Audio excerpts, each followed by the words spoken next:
कंठी धरिला कृष्णमणी अवघाजनी प्रकाश काला वाटू एकमेका वैष्णवनिका संभ्रम. काही हुशार लोकांनी, शहाण्या सुरत्या अभ्यासक लोकांनी तुकाराम महाराजाला विचारणा केली, महाराज तुमची एवढी जगामध्ये प्रसिद्धी कस काय झाली? अवघाजनी प्रकाश. प्रकाश या शब्दाचा अर्थ माहिती, प्रकाश या शब्दाचा अर्थ प्रसिद्धी, प्रकाश या शब्दाचा अर्थ महत्त्व, किंमत. एवढी जगामध्ये तुमची किंमत कस काय वाढली? एवढं जगामध्ये तुमची प्रसिद्धी कस काय झाली? जिकडं जावं तिकडं लोक तुम्हाला तुकाराम महाराज की जय म्हणायला लागलेत. दिसल्या दिसल्या लोक तुमचं दर्शन घेत आहे, तुमच्या नावानं लोक गुलाल उधळतात. एवढी जगामध्ये प्रसिद्धीने एवढा मान कस काय तुमचा वाढला? कारण तुमच्यापेक्षा भरपूर या जगामध्ये पदवाले लोक आहेत, प्रॉपर्टीवाले लोक आहेत, इस्टेटवाले लोक आहेत. पण कुणाचं काही कुठं नाव नाही, कुणाची काही पूजा नाही, कुणाचं काही जप नाही, कुणाच्या नावाचा गुलाल नाही, कुठंच पूजा नाही. एवढी जगामध्ये तुमची किंमत कस काय वाढली?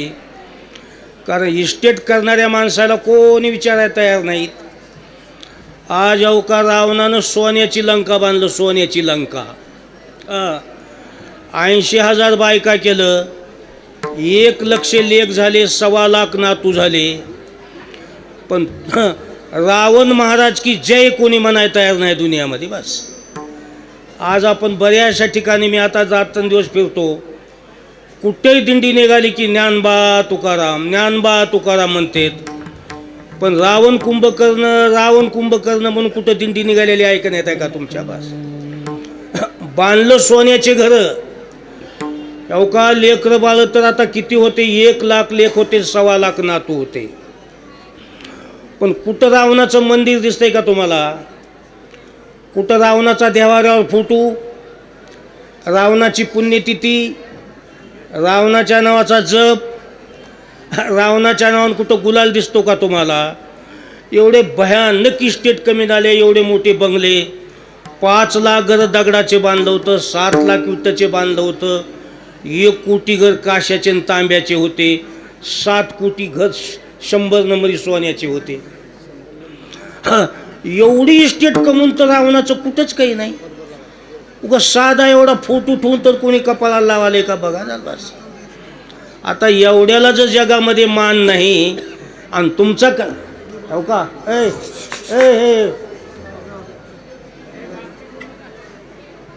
कीर्तन होऊ द्या, काही जत्रा न होई, थोडं शांत राहा की जरा अर्धा तास. विठाला विठाला विठाला विठाला विठाला विठाला विठाला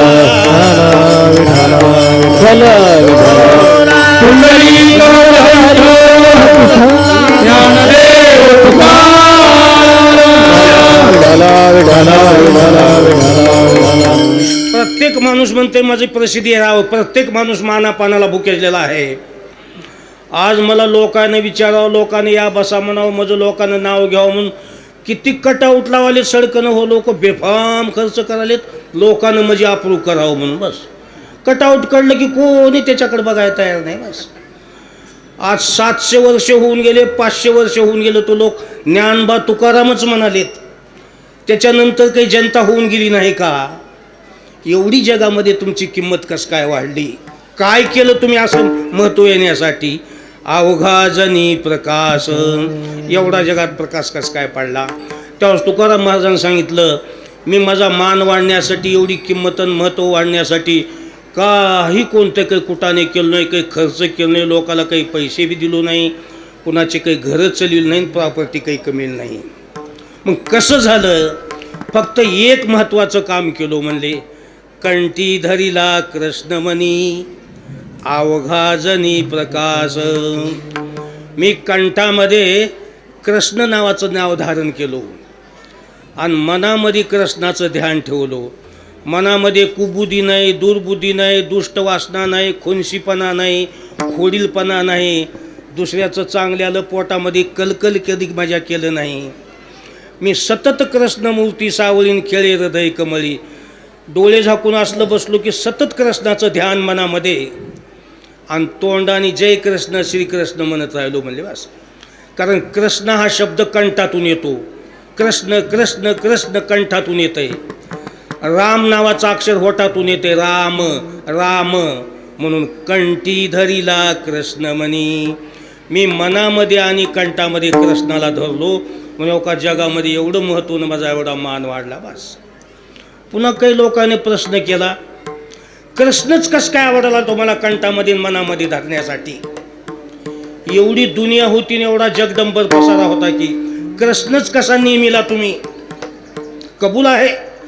कृष्णाला मनात धरल्याबद्दल, कंठामध्ये कृष्णाचं नाव धरल्याबद्दल तुमचं महत्त्व वाढलं. पण कृष्णच कस काय पटला तुम्हाला? कृष्णच कसा कंठामध्ये धरला? तेव्हाच महाराज म्हणले, म्या उगीची उगी कृष्णाला कंठात धरणार म्हणले. कारण साध्या सुध्या माणसाला मी राम राम सुद्धा घालत नाही म्हणले. पण एवढं मनामध्ये कंठामध्ये कृष्णाला जे धारण केलो का नाही, कृष्णाकडे 2-3 गोष्टी फार महत्त्वाच्या होत्या म्हणले. त्या जगामध्ये कुणाकडेच दिसल्या नाहीत बस. कृष्ण सामर्थ्यवान होता, सामर्थ्यवान एक गुण. दुसरा अधिकार फार त्याचा मोठा होता. आणि तिसरा आणि पुरुषार्थी होता बस. सामर्थ्य, अधिकार आणि पुरुषार्थ जगामध्ये कुणाकडेच नव्हता, त्या कृष्णाकडे होता बस. एवढा सामर्थ्यवान कृष्ण आहे आणि एवढा पुरुषार्थी अधिकारी आहे ना हो. मग करावं तर संगतन, करावं तर दोस्ताना अशाचाच करावं म्हणून कंठी धरिला कृष्ण म्हणी. कारण कसं असतंय, माणसाला पुढे पडण्यासाठी, जीवनाचं चांगलं होण्यासाठी चांगल्या संगच दोस्ताना करावं लागते, चांगल्या संगच बसावं लागते. कारण संगत करे अच्छे की तो बडत बडत बढ़ जाए, संगत करे बुरे की तो डुबत डुबत डूब जाए बस.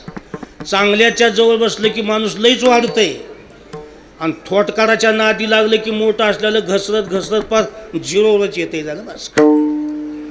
कसं आहे, तुम्ही किती जरी भारी असताल, तुम्ही ज्याच्या नादी लागताव, ज्याच्याजवळ बसताव ना, ती बी त्या लेवलचा असला तरच तुम्हाला किंमत येते बस.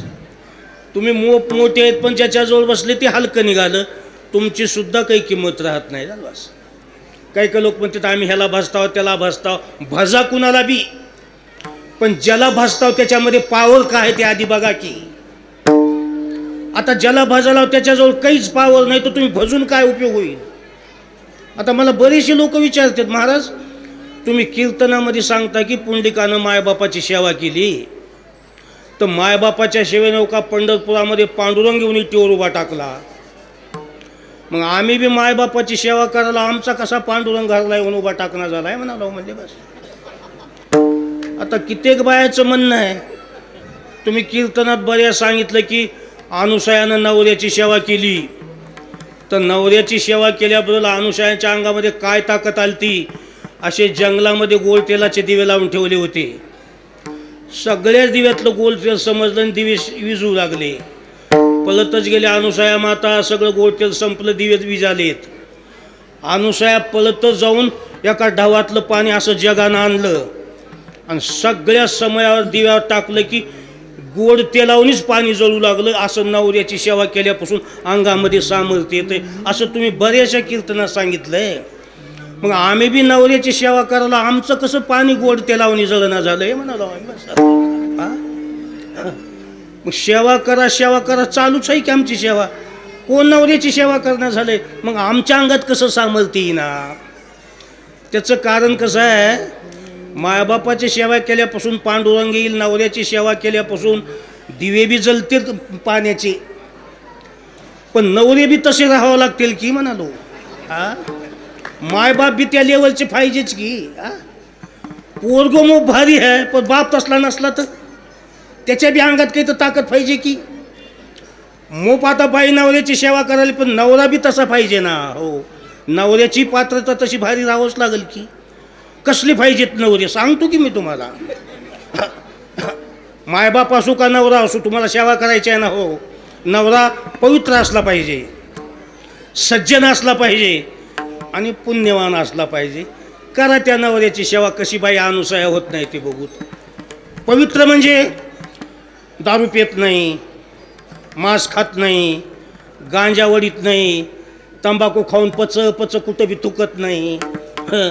आता हे दारू पिणारे, मांस खाणारे का नाही कधीच पवित्र होत नाहीत. बस हे कोण्या नदीत धुवा, कोण्या तीर्थात कोणते साबण लावा, हे दारुडे माणसं कधी मांस खाणारे कधीच पवित्र नाहीत. बस एक जण म्हणली, महाराज माझा नवरा कधी दारू पित नाही, मांस खात नाही, कधी वंगळं कधीच खात नाही. म्हणली पवित्र आहे बाई तुझा नवरा. बस सज्जन म्हणजे खुनशी नाही, खोडील नाही, चोऱ्या करीत नाही, लावालावाय करीत नाही, डाव घालीत नाही, कुणावर संगही भांडणं करीत नाही. सज्जन आहे बिचारा. बस नवऱ्याची पात्रता सांगालो, असले नवरे मायबाप राहावं लागते. तिसरा नंबर पुण्यवान पाहिजे. पुण्यवान म्हणजे गळ्यात माळ आहे, भजन कीर्तन पोथी पुराण मस्त देवदेव करतोय, पुण्यवान. अशा लेवलचा जर नवरा असेल तर बाईनं सेवा केल्यानंतर कशी अनुसयासारखी पावर येत नाही बघू. बस अनुसयाचा नवरा कोण होता? अत्री ऋषी होता. अत्री ऋषी ह्या होम हावन करायचा दिवसभर. तिकडून होम हावन करून आलं की बाईने त्याला आरती घेऊन वळायची. त्यानं केलेलं पुण्य झर बाईच्या अंगामध्ये उतरायचं. बस तर नवऱ्यापाशी पुण्य असलं तर सेवा करून बायको पुण्यवान होईल की म्हणालो. हा कसं आहे, नवऱ्यापाशीच पुण्य नाही ना आरती करून काय फायदा आहे बाईला म्हणालो. आडातच पाणी नाही, पवऱ्यात कुठलं येईल. आता ग्रहीदारा तुम्ही कीर्तन सुटल्यास माझ्या पाया पडलाले का पडतेत? आमचं पुण्य डोक्यावर ठुल्या तुम्हाला सिलेक्ट व्हावं म्हणून. म्हणजे करंट लागल्या जसं करंट सप्लाय होतं का नाही, पाया डोकं ठेवलं की आमचं पुण्य. पण माझ्यापाशी पुण्य राहावं लागेल का?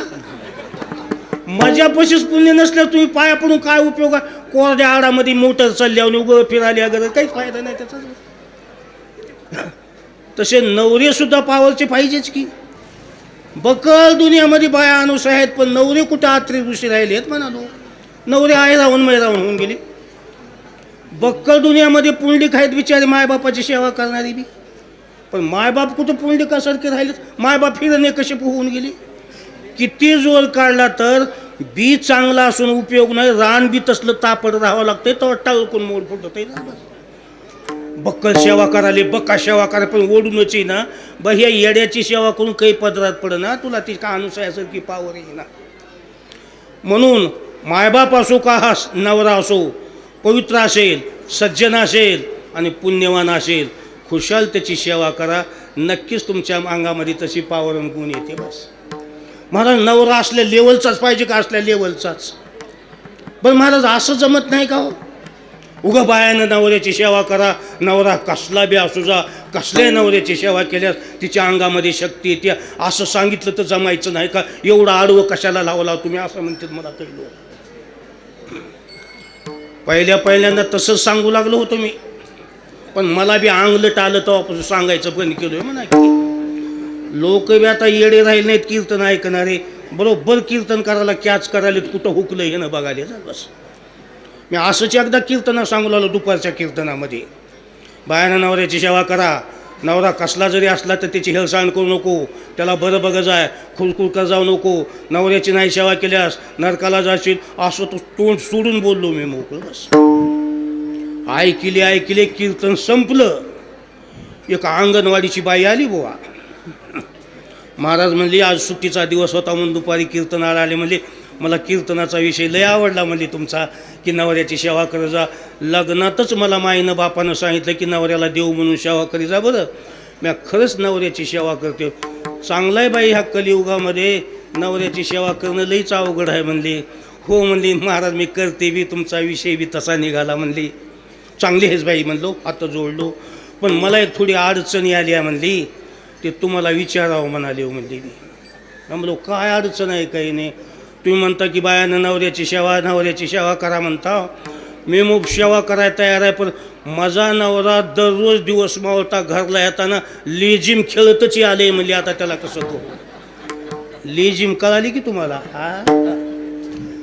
आता आला नवरा आरती पेटून आरती करावं म्हणजे की तिकडूनच धोंडा घेऊन येते, तुझ्या माईला म्हणते ना अंगावर येते म्हणजे लपायचं बघू का ह्याला आरती करू म्हणली मी आता. आणि तुम्ही सेवा करा, तुम्ही सेवा करा म्हणाली. म्हणली महाराज मी नवऱ्याला तुपान घेईना म्हणली, नवरा देव असतंय. आल्या आल्या नवऱ्याचं दर्शन घ्यावं वाटते पण दारू पिऊन तूल राहते म्हणली. एक पाय तिथं ठुते, एक पाय ठुते, पाय जोडीना म्हणजे त्याला. आता सणाच्या दिवशी भरभरून आरती लावली. आता नवरा आला आरती करावं म्हणलं तर आरती घेऊन गेलं तर दारू पिऊन तू तेच आरतीला त्याची त्यानंच ववाळालंय म्हणले. मला ववाळायचंही काम पडू दे झाले. कसं करू आता अनुसया होऊ का कसं करू म्हणली. आता हे काय आत्री ऋषी आहे का म्हणली. रोज न्यारं न्यारं न्यारं न्यारं म्हणजे उगवला दिवस मावला कधीच गपचूप नाही म्हणली. एके दिवशी दारू पिऊन तुल होऊन आले. म्या बैठकीत बसले तर मलाच म्हणाले पाहुणी कोण्या गावची आहे, नवीन दिसाली आहे म्हणाले. म्हणजे मजीच ओळख नाही ह्याला, तर आता ह्याची कशी सेवा करू म्हणजे. सणाच्या दिवशी दारू पिते म्हणजे महाराज. सणाच्या दिवशी एके दिवशी सणाच्या दिवशी दारू पिऊन तूल झाले. मी स्वयंपाकघरात स्वयंपाक करायला तर दारू पिऊन आले म्हशीच्या कोट्यात गेले म्हणले. त्या बसलेल्या म्हशीलाच बोलाले म्हणले, रुंगल्यावनी का बसली आहेस, काय दुखालंय का तुझं, दवाखान्यात न्यायचंय का, बोल ना कशी झाली आहेस म्हणाले. आणि ते म्हशीचं शेपूट हातात घेतलं. काय येणी लांब सडक काढली असे मी कवाच बघितली नाही. आता काही कपाळात हाणून घेऊ का ह्याची आरती करू म्हणली. सांगा बस. रोज न्यारं रोज न्यारं रोज न्यारं म्हणली. मी नवऱ्यावर तुपान घेणं पाप आहे म्हणली महाराज. एके दिवशी सकाळच्या रामपाऱ्यात दारू पिऊन तुल होऊन आलंय. मी घर झाडाले तर माझा वाळू घातलेला फडकाच नेसलेन घराने हिंडाले म्हणजे. आता कसं करूया. मी कपाळात हाणून घेतलं म्हणजे तर मला म्हणाले म्हणला तसं कपाळात हाणून घेऊ नको, मला काही तू साधं समजालीस का, मी आता उद्याच्या निवडणुकीला उभा टाकणार आहो म्हणाले. उभा टाकून निवडून जर आलो आणि मुख्यमंत्री जर झालो सगळा महाराष्ट्र बदलून टाकणार म्हणला. मी हात जोडले, बाबा महाराष्ट्र पुन्हा बदल, आधी माझा फडका बदल म्हणून त्याला हात जोडले. ऐशियाची करिता सेवा, ऐशियाची करिता सेवा, ऐशियाची करिता सेवा, ऐशियाची करिता सेवा, काय सुख होते, काय सुख होते तुला, काय सुख होते तुला, काय सुख होते तुला, काय सुख. ऐशियाची करिता सेवा, काय सुख होते जीवा, काय सुख होते जीवा, काय सुख होते जीवा. ऐशियाची करिता सेवा, सुख होते जीवा, काय सुख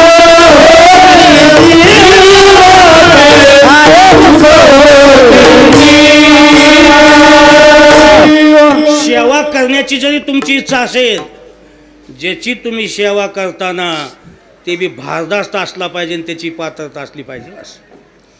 आज मी कंठामध्ये मनामध्ये जे कृष्ण धरलो का नाही त्याची पात्रता लय भारी होती. सामर्थ्यवान अधिकारीन पुरुषार्थी.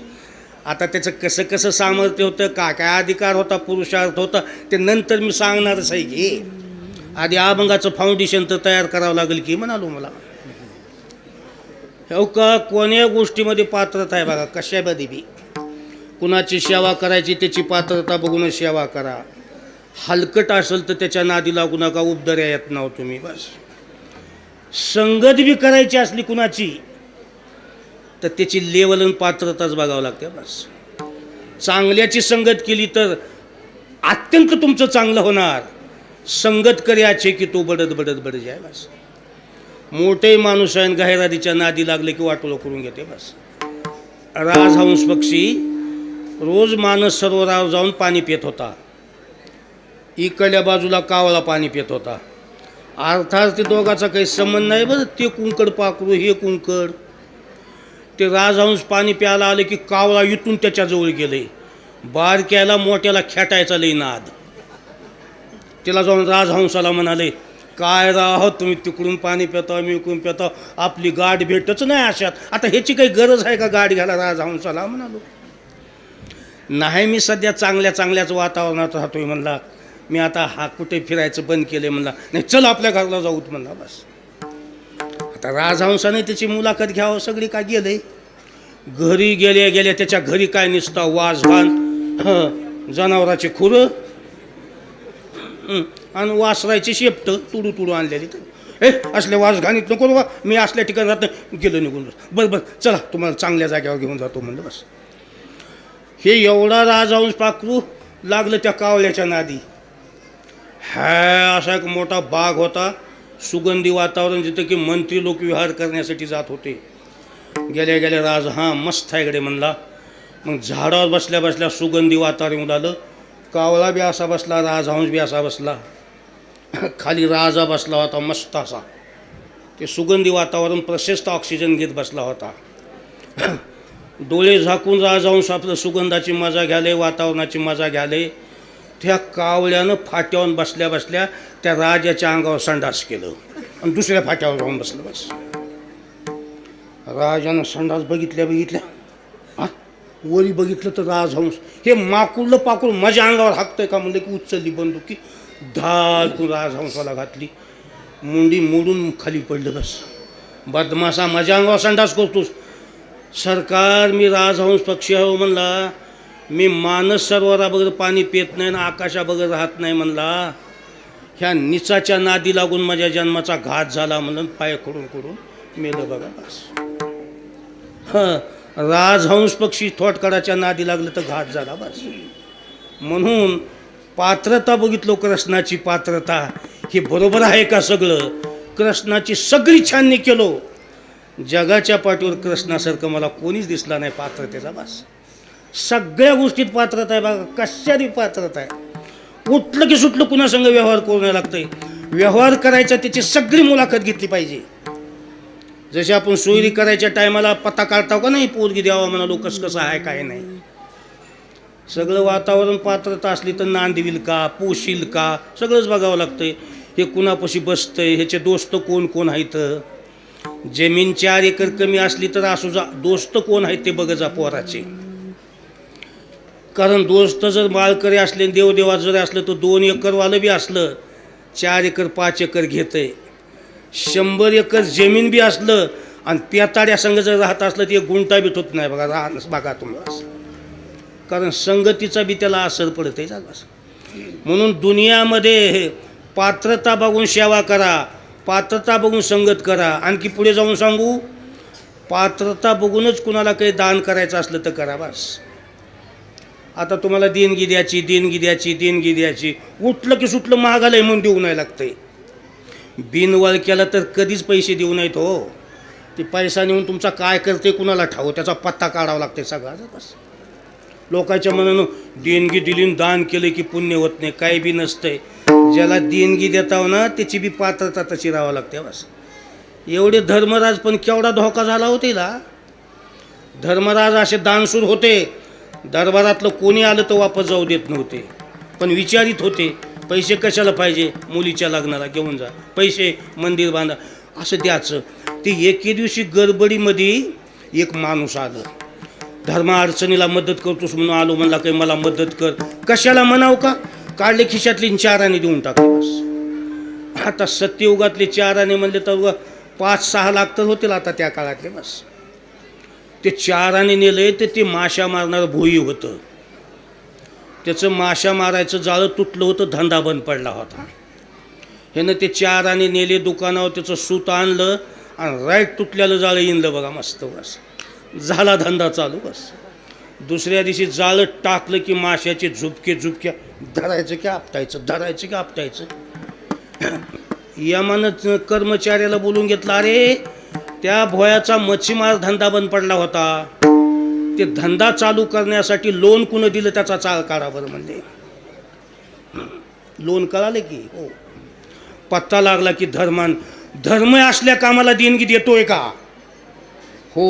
मग असं करा जितके मासे मारून पाप होतंय ना तितकं धर्मराजाच्या यादीला लावा. निम त्या भोयाच्या यादीला लावा. हिशेब करीत राहा म्हणले. बस आणि धर्मराज खुश, हा पुन्हा आलेला माणूस वापस जाऊ देत नाही म्हणाला. शेवटी धर्माला निजधामाला नेण्यासाठी विमान आलं. स्वर्गामध्ये धर्मराजाला बसविलं. धर्माच्या मनात आलं, आता माणूस एखादं पदावर आल्यास, विजयी झाल्यास जसं खेड्यापाड्याला दौरे काढते की नाही, तसं धर्माने दौरा काढला.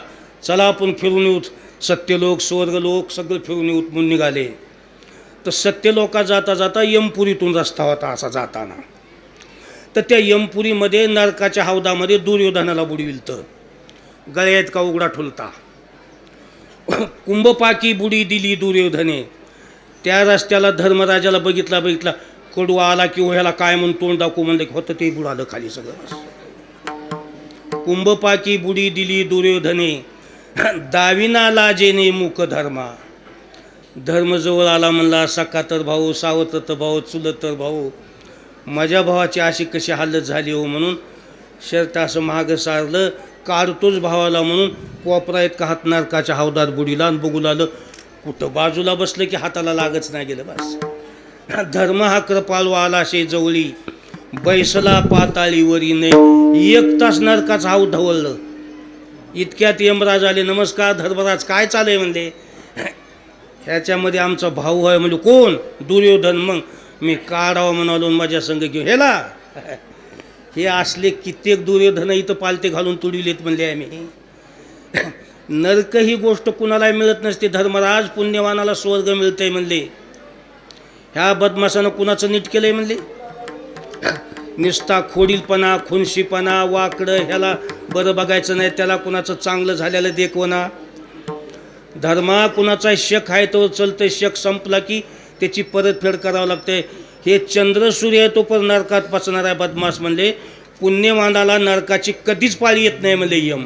दचकलं धर्मराज. असं आहे का म्हणला. हो. मग त्याने पाप केले म्हणून नरकात टाकले म्हणला. मी जन्मात कधी लबाड बी बोललो नाही, तर मग कोपरा इतका हात कसा नरकात बुडाला आहे म्हणला माझा.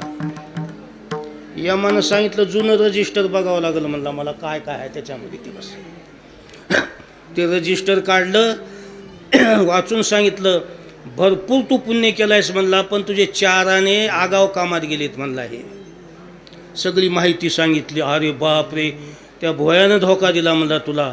मग आता ह्याचा निर्णय, रोज 1 तास येऊन नरकात हौदात हात बुडवाच लागल. जेव्हा पाप कटल तेव्हा तुला सुट्टी होईल म्हणजे. बस मी कशाबद्दल पुरावे दाखल करावलं लक्षात आले का तुम्हाला. हे कशाची पात्रता बघितल्याशी व्यवहार करू नका. तसा तुकाराम महाराज म्हणजे कृष्णाची पात्रता बघूनच मी कंठी धरिला कृष्ण मनी, कंठी धरिला कृष्ण मनी, कंठी धरिला कृष्ण मनी, कंठी धरिला कृष्ण मनी. कंठी धरिला कृष्ण मनी, अवघाजनी जगजे,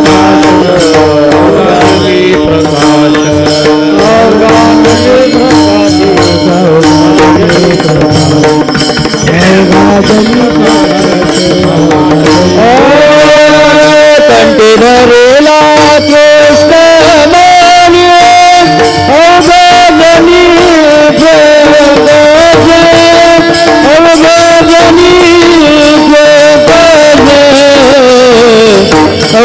अवघाजनी जगजे.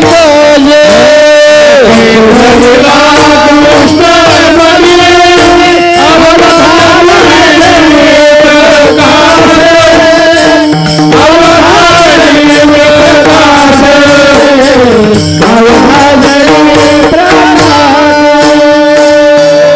आता बघू त्याची पात्रता काय ते नंतर आहे. ते कशात बी तसंच आहे. बस आज तुम्हाला ज्ञान सांगायचं जरी असलं तर समोरचा कसा आहे बघून त्याची पात्रता बघूनच ज्ञान सांगावं. बस कुणाचं ज्ञान बी तुम्हाला घ्यायचं असलं सांगणाऱ्याची पात्रता बघूनच घ्यावं लागते. बस सांगणारं जर गावानं उठलेलं असलं तर त्याचं ज्ञान ऐकून तुला बी उठवितंय. एखादा ज्ञानी माणूस ज्ञान सांगू लागला का नाही, त्याची काही प्रगती झाली आहे का बघत जावं. त्याचं सगळं लेवल बघत जावं, सुधारलंय का, प्रगती आहे का, आघाडीवर आहे का. हो ऐकावं खुशाल. बस काय हरकत नाही. बस चांगलंच आहे की तिची गोष्ट. बस आता सांगणाऱ्याचा आता आमचे काही भागवतकार बसणाऱ्याला म्हणतात परीक्षितीनं जसं भागवत ऐकलं तसं तुम्ही ऐकायला पाहिजे. तू सुखाचार्य राहावं लागेल की म्हणालो मग. हा, तू सुखाचार्य आहेस का? तू संन्यासी आहेस का? तू बालब्रह्मचारी आहेस का? मग लोकाला का धुनकालास तू तेवढं? तू जर सुखाचार्य असले तर ऐकणारी बी परिस्थिती होतीलच की. म्हणजे सांगणाऱ्याला सुद्धा स्वतःची पात्रता तयार करूनच ज्ञान सांगावं लागेल बस. आणि ऐकणाऱ्याने कुणाचंही ऐकू नाही. उगा एखादा ज्ञान सांगू लागला, गडे हो अंगूर लावा, द्राक्षे लावा, अंगूर लावा, द्राक्षे लावा, लावा हो. ह्याच्याकडे किती अंगूर आहे जाऊन बघून या हो. 10-5 एकर जर द्राक्षे लावले असले ऐकावं, वा खात्री आहे हो, त्याला अनुभव ऐकावं की. आता ह्याच्या शेतात कुरडूदार कालाय आणि लोकाला म्हणतो अंगूर लावा. मग एवढा शान आहेस तर कुरडू काढून तू लाव की रे. मी कशाबद्दल बोलावलो लक्षात आलं का? हे पात्रता आहे, पात्रता सगळी.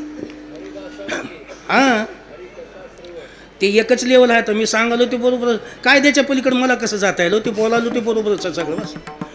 एक बाप पोराला सांगू लागला, बाबा मला 2-3 दिवसापासून तुम्ही दूषित कशी बसलाव म्हणला, काही बोल नाव काही नाही.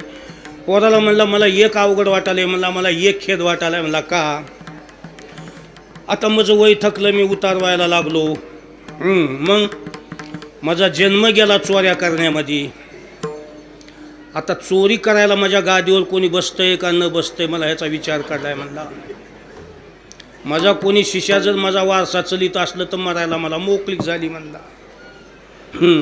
मला तेच घोर वाटला. मला इतके दिवस कुणाची वांजाड म्हैस ठुलू नये मला, धुणं वाळू घातलेलं ठुलू नये, काही न चोरलं केलं.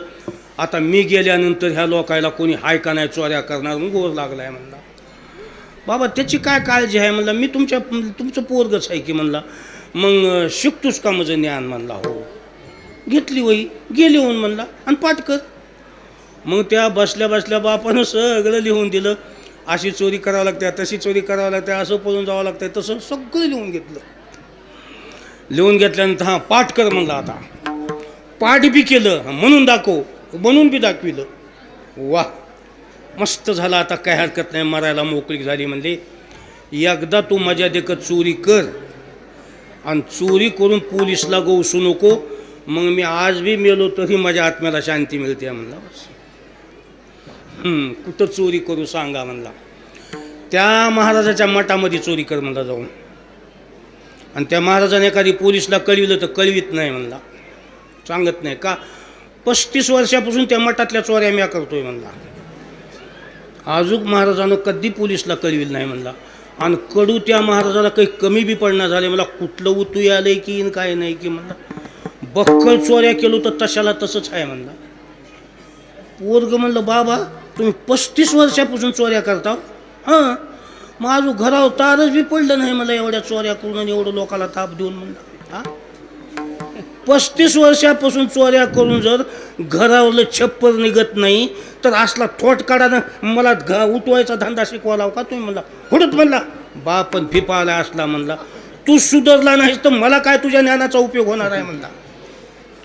त्या महाराजाकडेच गेलेलं बरं म्हणला. तूच म्हणालास की म्हणला त्याचं उतू आले म्हणून, तुझं उतू कशाने आले त्याला विचारतो म्हणला, त्याचंच ऐकून वागवतो म्हणला. बस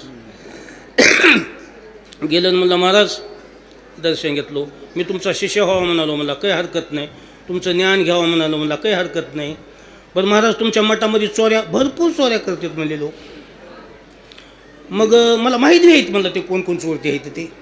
मग तुम्ही पोलिसला का सांगत ना, का सांगायचं मला, आपल्याला काही कमीच पडणार झालं आहे म्हणला. नेलं की दुप्पट होतं आहे म्हणला, कशाला करायचं म्हणला.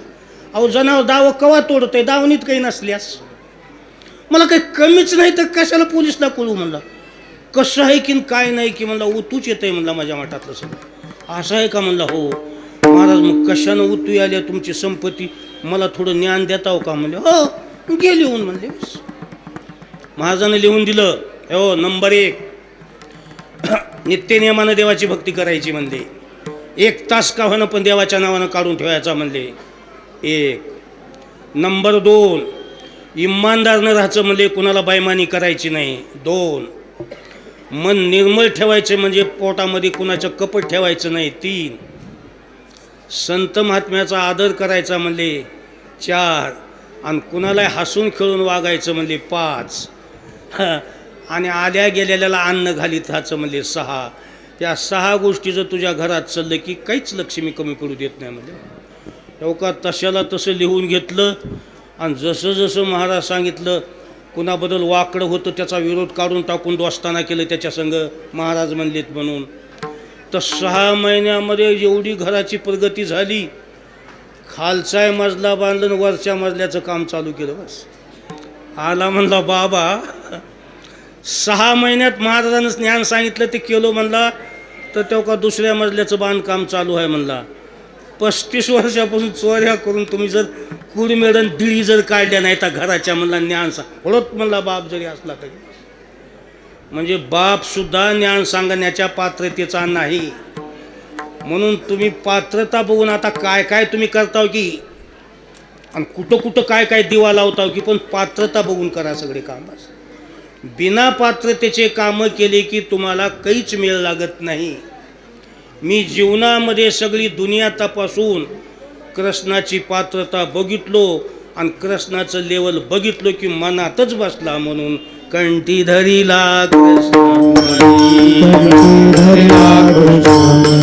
कंठी धरिला कृष्णमणी अवघा जनी प्रकाश अवघा जनी प्रकाश अवघा जनी प्रकाश अवघा जनी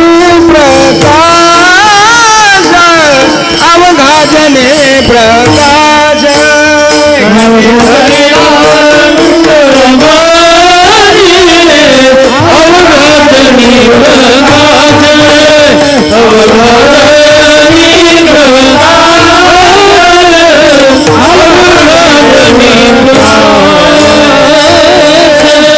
दोस्ताना सिंहाचा करा. सिंह करते हातीची शिकार. हातीच्या मस्तकामध्ये मोती असते. हातीची शिकार केली की डोक्यातले सगळे मोती त्याच्या अंगणात पडले जाते. सिंहाच्या घरला जाणं येणं केलं की मोतीच घेऊ याचं काम राहते. गिधाडा संघ दोस्ताना करून काही पदरात पडणार नाही तुमच्या. मोठ्याच्या नादी लागा. मोठ्याची सेवा करा. मोठ्याच्या हातात हात घालून फिरा. कशाकडेच बघायचं नाही. मोठ्याचा दरबार काही वेगळाच असतो. बस मोठ्या माणसानं सहज जरी तुमच्याकडे बघितलं तर काम होऊन जाते. कृष्णानं सहज जरी माझ्याकडे बघितलं तर माझं काम होऊन गेलं म्हणले अवघा जनी प्रकाश. बस राजाच्या दरबारामध्ये एक बाई झाडझूड करत होती.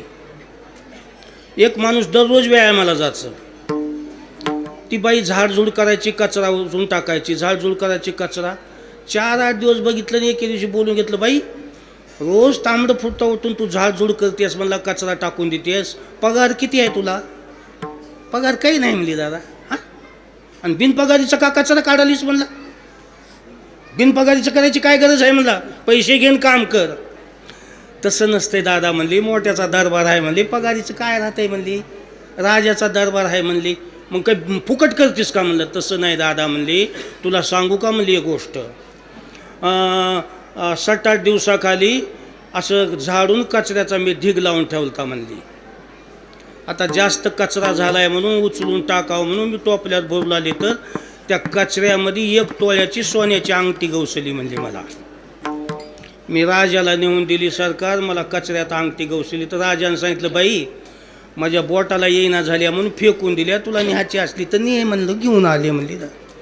2 सालाची चंदी झाली आहे म्हणली दादा, कचऱ्यात फेकून दिलं तर संसार चालत आहे, पगारीला काय करायचं, मोठ्याचा दरबार आहे. मोठ्या संघ राहिल्यास लई फायदा असतंय, कुई करायची गरजच नसते. जर बस आज आपण कोण्या माणसाला आजारी जर पडलं तर कुठं काय म्हणतो, 4 पैसे आगाव जाऊ जात, पण डॉक्टर चांगला बघा, भारी डॉक्टर बघा. तसं येऊ का तुम्ही पूजा करा, ध्यान करा, जप करा, पण भारी माणसाचं करा, भारी माणसाचं हलक्याचं करू नका. उगा डॉक्टरकडे चला, डॉक्टरकडे चला, डॉक्टर बी येडं नाही गेलेलं बी येडंच. एक जण डॉक्टरकडे गेलं, म्हणला डॉक्टर साहेब म्हणजे डोळे तपासा बरं. म्हणला का, मला एका माणसाची 2 माणसं दिसालीत म्हणला. डॉक्टर म्हणले मग 4 जण कशाला आला? जाणाऱ्याला एक माणसाचे 2 दिसत होते, डॉक्टरला एका माणसाचे 4 दिसत होते. आता कुणाचे ऑपरेशन करावं म्हणालो. विठाला विठा विठाला विठाला विठाला विठाला विठाला कुंडली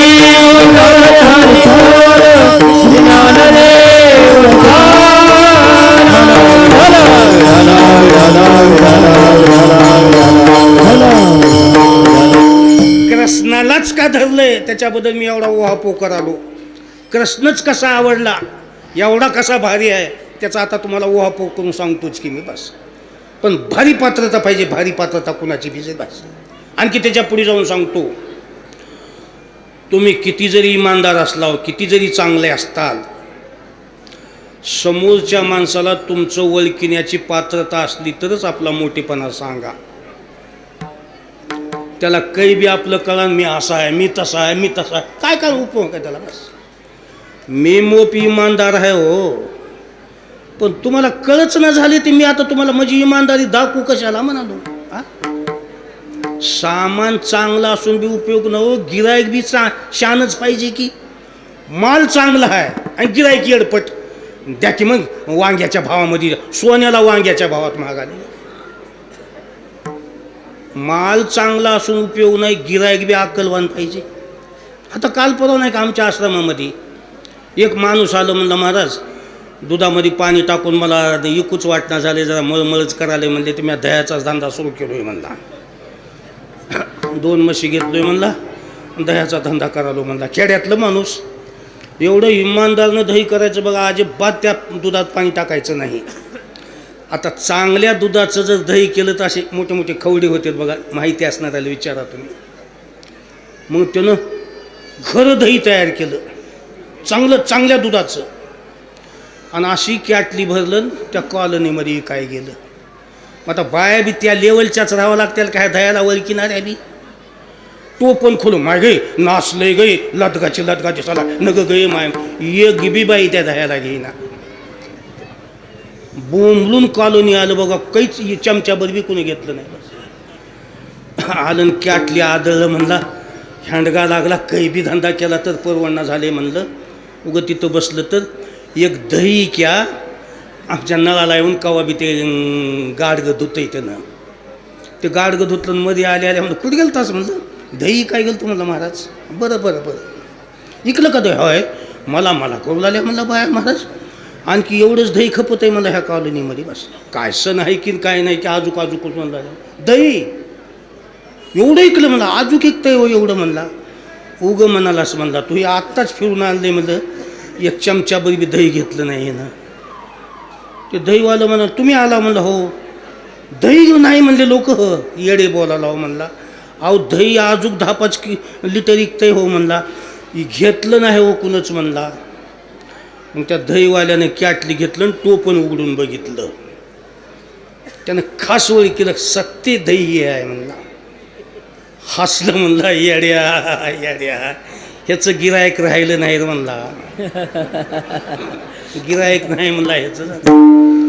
तुला हे दही विकून देऊ का म्हणला, हे दही विकतंय का म्हणला, विकतंय म्हणला. हो 2-3 दिवसाचं शिळं ताक आहे का म्हणला घरात, इतकं आंबट राहावं तर मशीनं झिंजाडा द्यावा बघ, एवढं आंबट राहावं लागतं.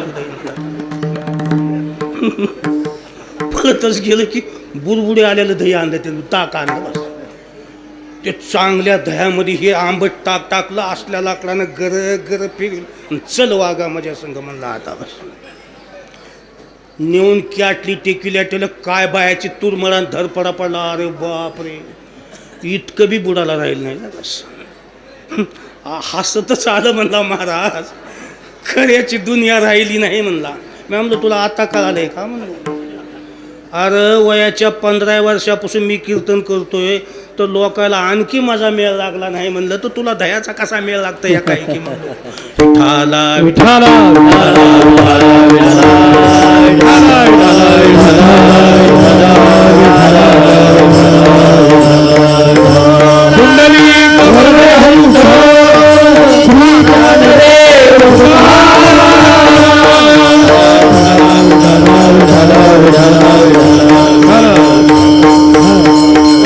ज्ञान सांगा वस्तू द्या समोरच्याचा अधिकार बघून. महाराज तेच म्हणले ना, अधिकार तैसा करू उपदेश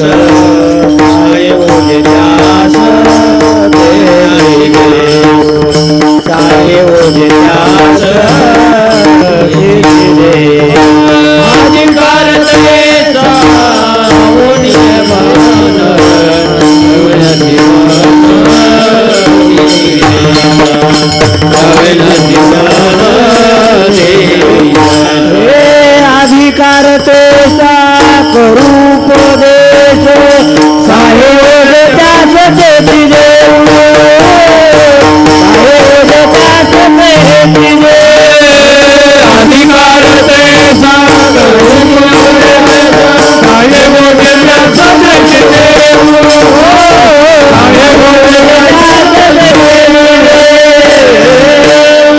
अधिकार असला तर तुम्हाला काय व्यवहार करायचे ते करा. महाराज म्हणले ना, क्रोधी अविश्वासी त्याशी बोधकायचा व्यर्थ आपली वाचा शिनू नये. बस. आपण मोठे असून बी समोरचा जर आपल्याला ओळखीत नसला तर उगं वटवट करीत त्याला मी असा आहे मी आहे तसा सांगत बसू नका. बस म्हणच आहे की आंधळ्यापुढी नाचून काय आणि बाहेऱ्यापुढी गाऊन काय. आता मी देव जरी असलो तर तुम्हाला कळणार गेल्याच काय करावं हो. हो का, मोठ्या माणसानं आपल्याला कोणी ओळखत असलं तर त्याला मोठेपणा दाखवा हो. उगं कुठे वाट्यावर बसून पौळीवर बसून फकत बसू नका मी असलाय मी तसलाय. एकच माणूस गाठा पण तुमची पात्रता ओळखण्याचा गाठा. बस.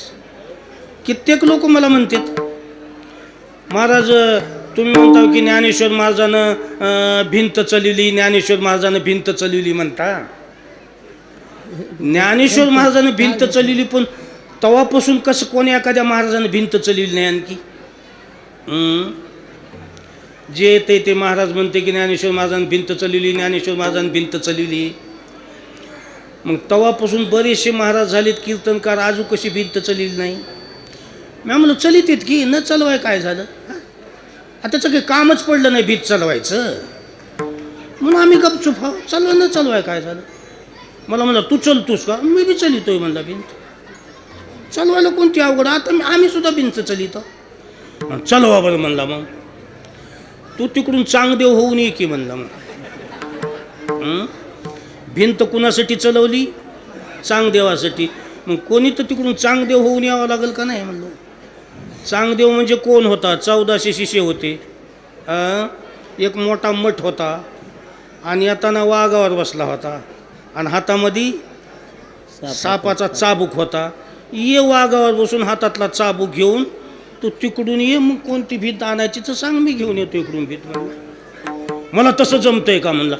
तुझीच पात्रता चांगदेवाची नसल्यास मग आम्ही कशाला भिंत चालवा.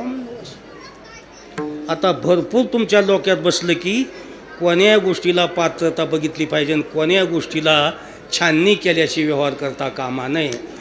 तसं मी कृष्णाची पात्रता बघितलो, कृष्णाचा अधिकार बघितलो, कृष्णाचं सामर्थ्य बघितलो आणि कृष्णाचा पुरुषार्थ बघितलो आणि कंठामध्ये कृष्णाला धारण केलो. तर आता त्या कृष्णाचं सामर्थ्य काय होतं. आता ज्या ती कंठात मनात धरल्याबद्दल अवघा जनी प्रकाश एवढी जगात प्रसिद्धी करणारा कृष्णाचा अधिकार काय होता, सामर्थ्य काय होतं आणि पुरुषार्थ काय होतं. तर आता तुम्हाला इथून पुढच्या कीर्तनामध्ये कंठात धरलेल्या कृष्णाची पात्रता कशी होती हे आता सांगण्यात येणार आहे. सगळ्यांनी एकदा टाळी वाजून भजन करा. विठाला विठाला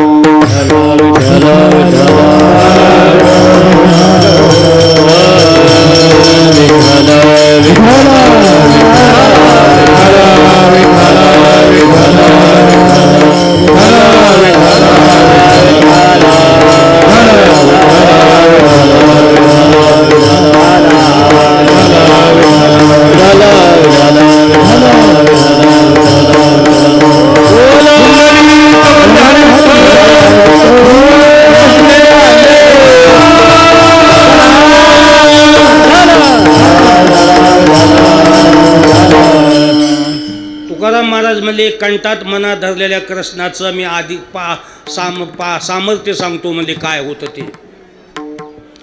आता व्यवहारामध्ये कोणतंही लेकरू जन्मलं तर 2-3 वर्षापर्यंत त्या लेकराला काही कळत नाही.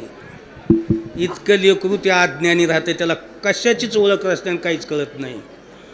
पण तुकाराम महाराज म्हणले आमचा कृष्ण रात्री जन्मला होता, तर दुसऱ्या दिवशी आता रात्री जन्मलेल्या लेकराला सकाळी काही कळतंय का? पण रात्री जन्मलेल्या कृष्णानं दुसऱ्या दिवशी सकाळी असं सामर्थ्य दाखविलं म्हणले महाराज. कपट्या मामल भटा दिले पिढे दान, कपट्या मामल भटा दिले पिढे दान, कपट्या मामल भटा दिले पिढे दान, कपट्या मामल भटा दिले पिढे दान,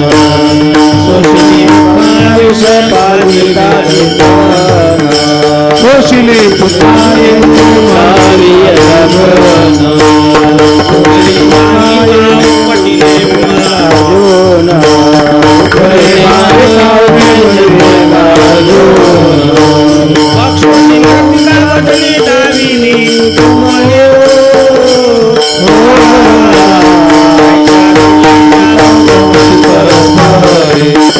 आयशा गोपिकाच्या बोलती परस्परी,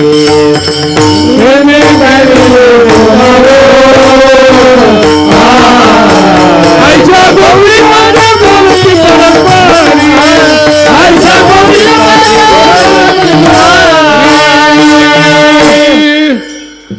दुसऱ्या दिवशी सकाळी असं सामर्थ्य दाखविलं.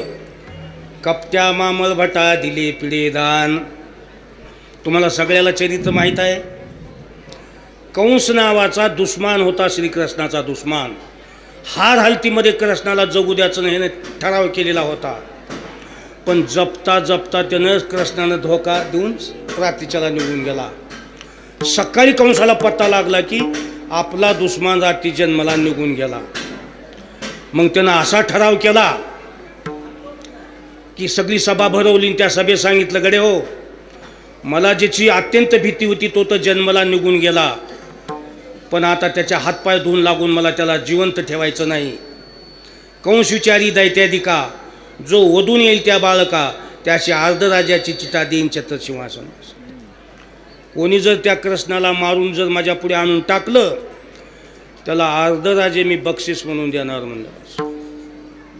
बरं बरं बरं म्हणलं, हो चला कोण तयार होतंय बघा म्हणले. बस त्याच्यातले भलं दांडगं अंगानं मोठं लट राक्षस उठलं. हां, कंस सरकार बोला म्हणला, मला राजे त्याला तयार, काय हरकत नाही म्हणले. कच्चा बावंड लिहून घे, मारून माझ्या पुढे आणून मुद्दा टाकला की फिक्स करून टाकतो तुला, बस काय हरकत नाही. निघाला. मग असं असतंय, आता झालं अंगानं मोठं होतं, सगळ्या गोष्टी होत्या, पण उठलं की सुटलं कुणालाही कुणाच्या घराला जाता येत नसते ना.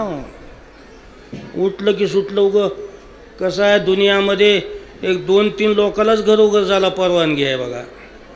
एक गोसायाला, एक बामणाला, एक आणि भाजीपाला सामान विकणाऱ्याला एक, म्हणा की त्याला घरोघर फिरायला परवानगी. बाकी कीर्तनकार असो का कोणी असो घरोघर फिरायला परवानगी नाही. काही लोक म्हणतात महाराजांना फिरावं, घरोघर फिरू नाही लागते, दुनियात फिरावं लागते. त्याला कीर्तन सुटलं नको ह्या घरला जाय त्या घरला. महाराजानं हे का आपलं आपलं कार्य संपलं की आपल्या आपल्या मठात सोपते महाराज. संन्यासी महाराजानं कुणाच्या डहाळजर कुणाच्या बैठकीत बसून राहणं सोबत नाही, घंटातून जाऊ द्या म्हणून महाराज कोणताही मठामध्ये शोभतो. दात तोंडातच सोबत येत. तुमचेच दात हातावर काढून घ्या, रात्रच्या तुम्हालाच भेव वाटणार त्याचं. म्हणून दात तोंडातच शोभतेत. देव मंदिरात आणि देवाऱ्यातच सोबत येत. मंदिर सोडून आणि देवारा सोडून जर देव कोणी हॉटेलच्या जर बाकड्यावर बसून आले, देवाच्या बी कोणी पाया पडणार नाही बघा. म्हणून देवानं देवाऱ्यावर राहून नसता मंदिरामध्ये राहावं बस. हां, बाई सोबत या फक्त नवऱ्यापाशीच. गैरादी बी राहिलं, जमत बी नसलं तिथंच कुडक घालून खुब्याला खुबा देऊन राहावं लागतंय. म्हणजे भाऊ लई चांगले आहेत बाई. किती भाऊ चांगले असले तर माहेरात तुझी शोभा नाही, ही येडपट कासना गैरअधिकार आहे ना ह्याच्यापाशी सोबत या बस. म्हणून कुणालाही कुणाच्या घरला जायला परवानगी नाही. फिरणारा राजा पवित्र असतंय, कीर्तन सांगत फिरणारा महाराज पवित्र असतंय, पण सतत फिरणारी बाई पवित्र नसते बस. एका ठिकाणी बसून राहायला राजा कधीच विजय होत नाही. ज्ञान नाही सांगत फिरणारा महाराज कधीच पुढे पडत नाही. आणि सतत फिरत राहणाऱ्या बाईला कोणीच किंमत देत नाही. म्हणून कामापुरतं बाईनं फिरत राहावं, कीर्तनकारानं ज्ञान सांगत फिरत राहावं, राजानं जनतेची देखभाल करीत फिरत राहावं. असे तुम्हाला कायदे सांगालो बस. मग ह्या दैत्याने विचार केला, आता घरला कसं जावं, कुणाला जाता येते, रात्रीच तर जमलं नाही, बामणाचं काम आहे म्हणलं त्यानं बस. राईट बामण बनलं बघा. आता रोज तुम्ही ब्राह्मण बघाच लाव की ते धोत्राची सजावट आणि ते पंचांगण उपर, आता सगळी तुम्हाला माहितीच आहे की. कीर्तनात कशाला सांगून टाईम घेऊ बस. मस्त असं जानवाड केलं, धोतर तसंच घातलं, उपरनं तसंच, आणि राईट गेलं तिथं. पंचांगे घेतलं, त्या सालाचं पंचांगच नव्हतं, उग गावात गेल्या गेल्या म्हणला इथं कोणी नवीन मुलगा जमता का, त्या घरी जन्मला आहे म्हणले. ब्राह्मणाला बघितल्या कृष्णाच्या आईनं यशोदेनं या या या या देव बापा या म्हणून असा बसायला पाठ टाकला. पाठ टाकल्यानंतर दर्शन घेतलं. अडचण आहे का काही? विठाला विठाला विठाला विठाला विठाला विठाला विठाला विठाला विठाला विठाला विठाला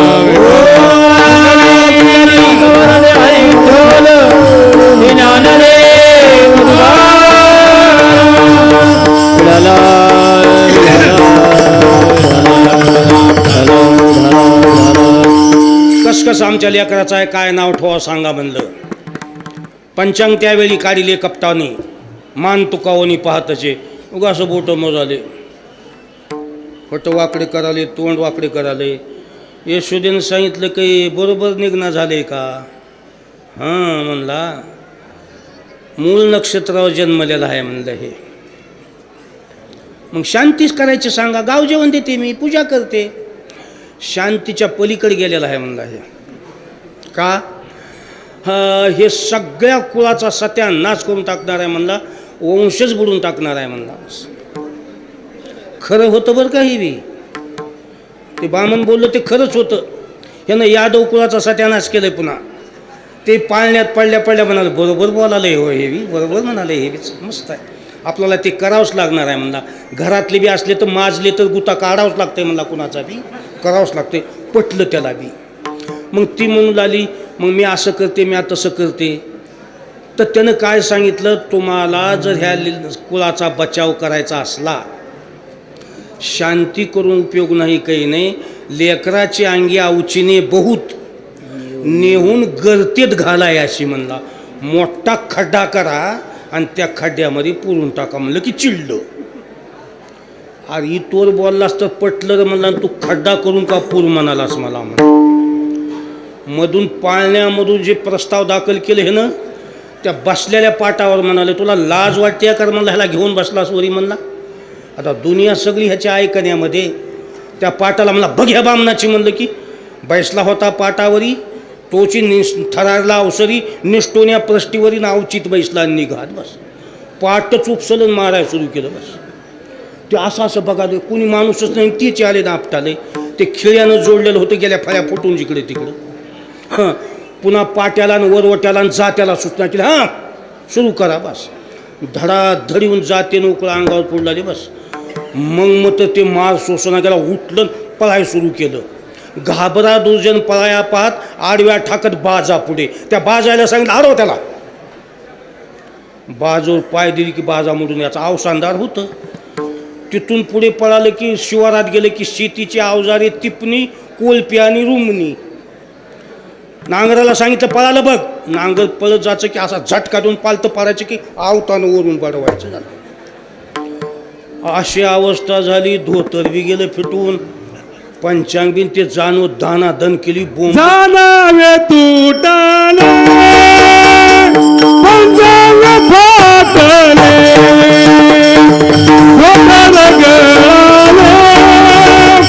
धोतर गळाला भृंगनाचे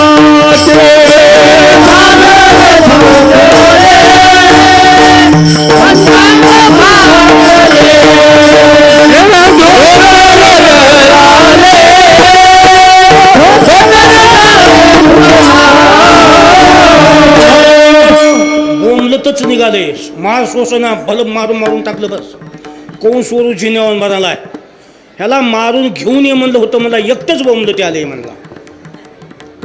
आलं ना असं पुढे उभा टाकलं, नाग व दिसलं की उपर नांगावर गुंडाला म्हणला. आलं जवळ म्हणला, मारून घेऊन याचं, इथं घेऊन ये म्हणलं का तिथं मारून टाक म्हणलं तुला. हां, इथं घेऊन ये मारून टाक म्हणलं का म्हणला. तिथं मारला नाहीस का म्हणला. नाही म्हणला. कसं कसं झालं म्हणला. बकी हे लिहून ठेवलं सगळं बरगाडानं म्हणला. हे सगळं असले आवड बोलून आलीत म्हणला सगळं. आणि हे कुणं मारलंय म्हणला तुला. तिथं काही माणूस आहे का म्हणला मारायला. घर बांधलं तवा रावल्याला उकळ उठून मारू लागल्यास म्हणला. आता काय तिथं सुद्धा आहे का म्हणला. आणि लेकरू केवढं आहे म्हणला. कोण्या नाऱ्यानं बघितलंय म्हणला. ते कुट्टमधल्या घरात होतं की म्हणला. अंगणातच रट्टे खाऊन आलो म्हणला. कृष्णा म्हणला उगं बायकोचं कुकू जबरदस्त आहे म्हणून आलो म्हणला. तुमच्या अर्ध्या राजाला काही हंडगा लावायचा नाही म्हणला. वाचून आलो बाबा म्हणला. लेकरू तुम्हाला वाचू देत नाही म्हणला. बस तुकाराम महाराज म्हणले, माझ्या कृष्णानं रात्री जन्मून जो दुसऱ्या दिवशी एवढा पराक्रम दाखतोय, एवढी त्याच्या ताकद आहे, तर हेच कृष्ण जर जवान झाला तर किती ह्याच्या अंगामध्ये ताकद येईल हे माझ्या लक्षात आलं. म्हणून तर कंठी धरीला कृष्ण, कंठी धरिला कृष्ण मनी, कंठी धरिला कृष्ण मनी, कंठी धरिला कृष्ण मनी. अवकाशनी प्रकार, अवकाशनी प्रकार, कंठी धरिला कृष्ण मनी, अवकाशनी प्रकाश, अवकाशनी प्रकाश, अवघाजनी प्रकाश. हो कंठी धरला कृष्ण मनी, अवघाजनी प्रकाश, अवघाजनी प्रकाश, अवघाजनी प्रकाश. हे सामर्थ्य लक्षात आलं. बघा आता दुनियात ह्या वयामध्ये कोणी असा पुरुषार्थ सामर्थ्य दाखवित आहे का. हे सामर्थ्य बघून मनात भरून आलं. म्हणून कृष्ण कृष्ण मनात त्याचं ध्यान ठेवलं. म्हणजे बस चला आणखी काय कृष्णाचं दुसरा पॉईंट आवडला तुम्हाला. कृष्णाचा अधिकार फार मोठा होता. आणखी अहो कोणी तालुक्याचा अधिकारी असेल, कोणी जिल्ह्याचा असेल, कोणी राष्ट्राचा असेल, कोणी देशाचा असेल, पण माझा कृष्ण कनी आख्या दुनियाचा अधिकारी. बघा दुनियाचा. बस तुकाराम महाराज म्हणजे मला अनुभव आला. म्हणजे अनुभव ते कसं झालं. ते लहान वयामध्ये खोडीलपणा करायचं त्यानं.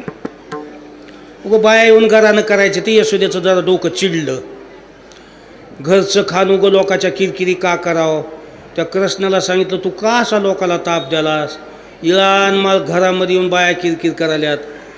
उद्यापासून जाऊ नको बघ. ऐकच ना, पुन्हा जायचं. मग लोकांनी विचार केला, माईला सांगत बसण्यापेक्षा ज्याच्या त्याच्या वाड्यावर माणसं तयार व्हा. कुणाच्या घरापुढे आलं की ठोकायचं म्हणलं. आणि का मारलं म्हणल्याशिवाय असं केलं आहे म्हणायचं म्हणलं. बस हे यशोदेच्या कानावर बातमी आली की लोक आता कृष्णाला धरू धरू मारणं. आता आपण आयशे करू आणि दोघा धरून या मारू. मग त्या दिवशी यशोदेनं झोपेतून उठण्याच्या आधी कवाड लावलं. जाचंच नाही बाहेर. म्हणजे का तुला काय पाहिजे तिथं सांग म्हणलं. बस जाय नावा म्हणलं. मग आता घराच्या बाहेर जायचं बंद झालं. पण माणसाची आदत कुठेही गेलं तर राहतीच तशी. चोऱ्या करणारा माणूस लग्नालाही गेलं तर गपचूप येईना. भांड का होईना आणणारच. चोरी करणारी बाई स्वयंपाकाला नेली तर बेलनं का होईना पण तिथं हाणणारच. ते काय लाटणं म्हणतात त्याला, ते हाणणारच तिला. गिलास का होईना पण आणणार. तिच्याशी तिला अन्न जिरत नाही. आदत. तसं आता हे लेकरू घरी राहिलं. पण घरी तर गपचूप राहो का. त्या दुधावर आलेली सगळी साय जमा करून खाऊन घेतलं. यशोदा आली म्हणजे कृष्णा दुधावली साय काय झाली? आलीच नाही म्हणला आज. आणि मी आता बघून गेलतो की मग तिथंच कुठं आडबाजूला दळली असेल म्हणला. मी नाही बघायला म्हणजे. यशोदा चिडली मग. हा तू तसा कराचलास म्हणली. मला वाटलं की बायास तसा करायल्यात काही की म्हणून मी तुझ्याकडे दुर्लक्ष करू लागला. असं हायसच म्हणली तू. जेव्हा बोलायला सुरू केली गर्दा करू लागली ते शेजारला एक म्हातारी होती ती काठी टिकीत आली.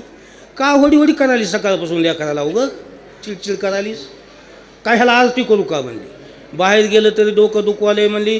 घरात ठुलं म्हणली. त्या दुधावरली साय काढू पण खालो तो कुठं म्हणाले. आलीच नाही म्हणाले. चोरी बी केलेला बाट बी बोलाले म्हणली.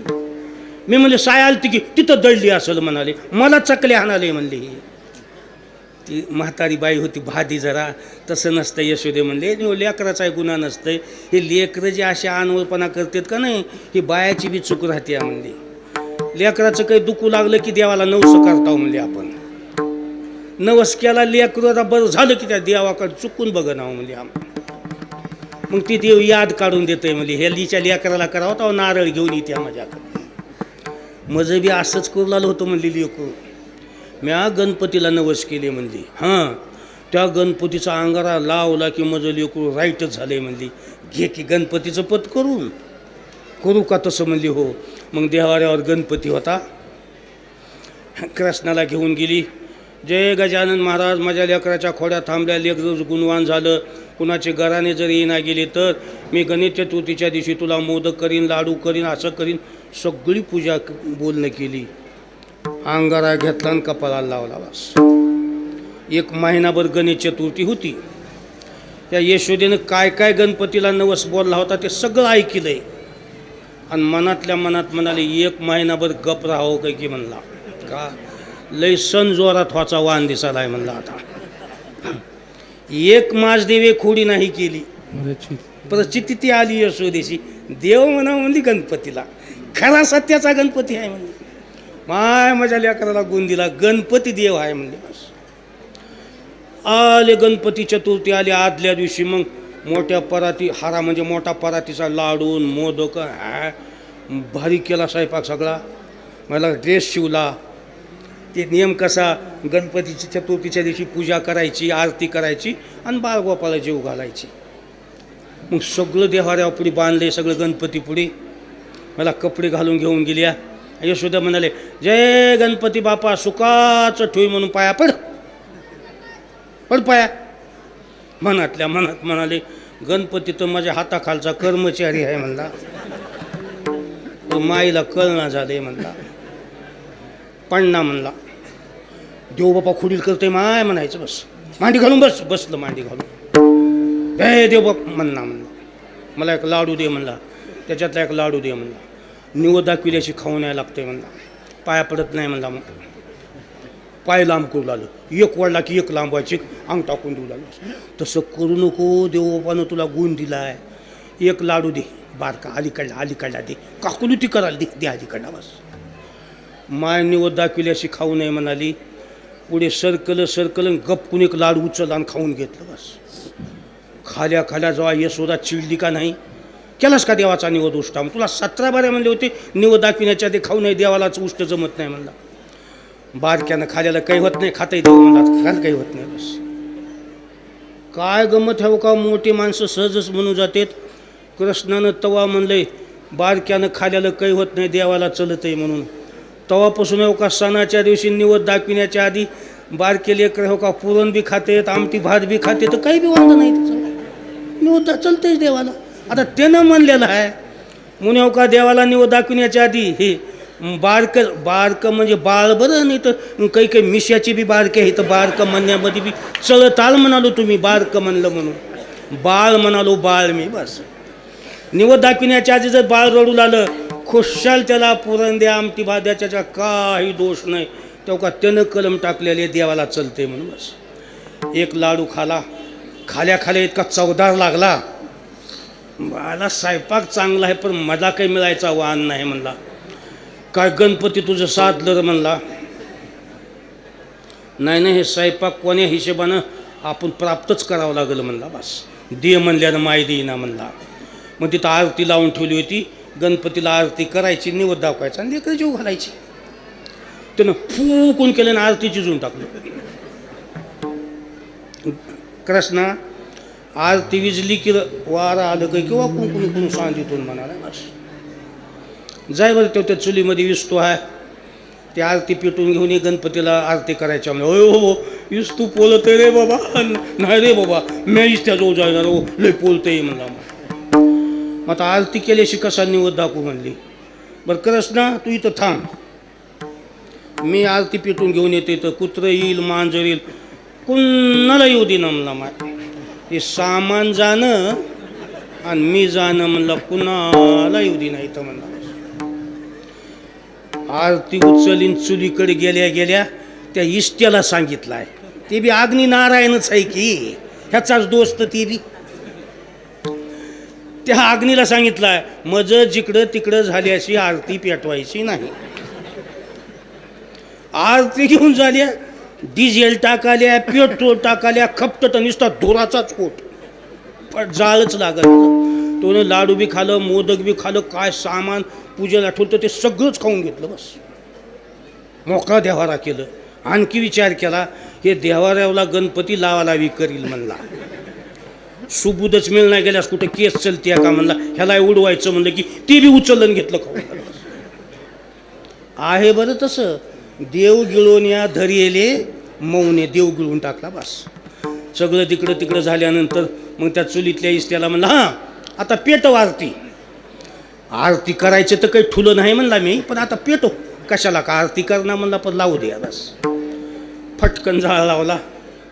लागल्या लागल्या आरती घेऊन आली तर फटफट देवारा वस पडलेल्या गावामध्ये काही नाही त्याला. बघितलं तर देवाऱ्यापाशी सुद्धा काहीच नाही झालं. यशोदा उठली म्हणली इथला देवाऱ्यावाला देव काय झाला सांग म्हणजे झालं. देवापाशी पुशे देव काय झाला देवापाशी पुशे देव काय झाला देवापाशी पुशे देव काय झाला देवापाशी पुशे देव काय झाला. असे आले बोलाया दे हरे असे आले बोलाया दे हरे राधे हरे हरे बोलाय हरे गाय हरे हरे हरे बोलाय हरे गाय हरे. देवापाशी कुठे देव काय झाला असे आले बोलायाचे हरे असे आले बोलायाचे हरे. देवापाशी कुठे देव काय झाला असे आले बोलायाचे हरी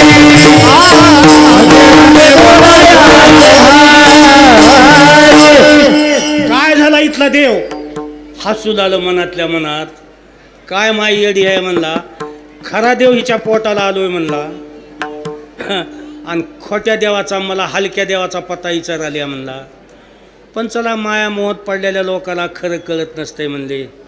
जाऊ द्या माईचं माईलाच बोलावं म्हणला. आता मज कशाला विराट स्वरूप दाखवू तिला म्हणला.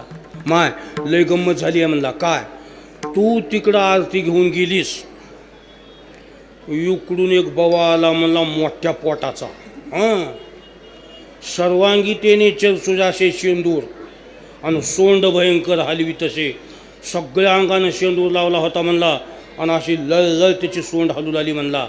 आणि त्याचा बसायचा उंदीर आपल्या अंगणातल्या वगारा एवढा होता म्हणला.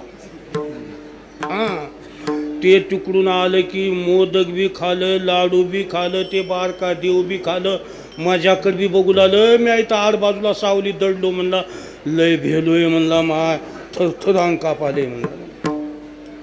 मायनं म्हणली नकरे करायला असा आकर बरं मला तुझं तोंड बघू दे आकर बस. आलं का हलवट म्हणला आमच्यावरच. ते संकट चतुर्थी दिवशी पाण्यामध्ये चंद्र बघितलोय बाबा सालभर आता असंच होणार आहे मला म्हणला. बस ते महिन्याला एक संकट चतुर्थी ती या त्या संकट चतुर्थीच्या दिवशी कुठं पाणी साचलं असतं तर त्याच्या चंद्र बघू नका सालभर कुटाने लागत आहेत मागं म्हणाले. ते माणसं म्हणतात का चौथीचा चंद्र मागं लागला चौथीचा सणे लागला मागं म्हणतात का नाही. त्यानं म्हणलंय तेव्हा बस सांग म्हणे तो इरीवाशी तोंड. सांग म्हणल्या म्हणल्या त्यानं असं तोंड केल्या केल्या ते तोंड जबडावरी केल्या केल्या त्याच्या तोंडामध्ये हो का 4 धाम 7 पुऱ्या 12 ज्योतिर्लिंग 8 51 शक्तिपीठ ह्या देहू आळंदी पंढरपूर गिरी बालाजी सगळं सगळं सगळं त्याच्या पोटामध्ये. कुठपर्यंत बी असं नजर टाकली ह्या भयानक. आता जसं दिसालं का नाही जिकडं तिकडं देवच आणि हजारो गणपतीचे मंदिरामध्ये आणि ते सगळे देव हात जोडत यशोदे ह्यानं खालं की सगळ्या दुनियाला आलं हे ह्याला हान मार करू नको हे आमच्या सगळ्याचाच मालक आहे म्हणला. बस आता एवढं विराट रूपीला बघणं होतं हे. कसं आहे अर्जुनाला सुद्धा आधी डोळे दिले ते तेव्हा देवाला देव ओळखीला त्यानं. बस 200 पावरचा बल्ब ह्या डोळ्याला खपना ते विराट रूप कसं बघणं होईल. देखे भयानक मग झाकेले डोळे चक्कर आली खाली पडली. बस कृष्णाने विचार केला आता माईला वात होईल म्हणला.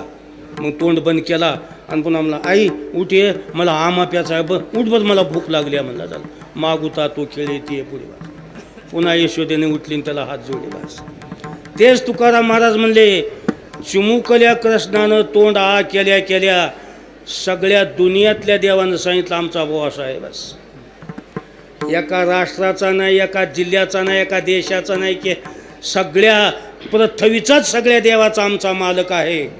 हे कृष्णाचं मला अधिकार लक्षात आला. एवढा अधिकारी एवढा मोठा सामर्थ्यवान कृष्ण आहे. उगा इकडे तिकडं धुंडून आपलं वाटुळं करण्यापेक्षा धराव तर ह्याला जवळ धरावं म्हणून कंठी धरिला कृष्ण म्हणे कंठी धरिला कृष्ण म्हणे कंठी धरिला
चला आणखी काय कृष्णाचं आवडलं तुम्हाला.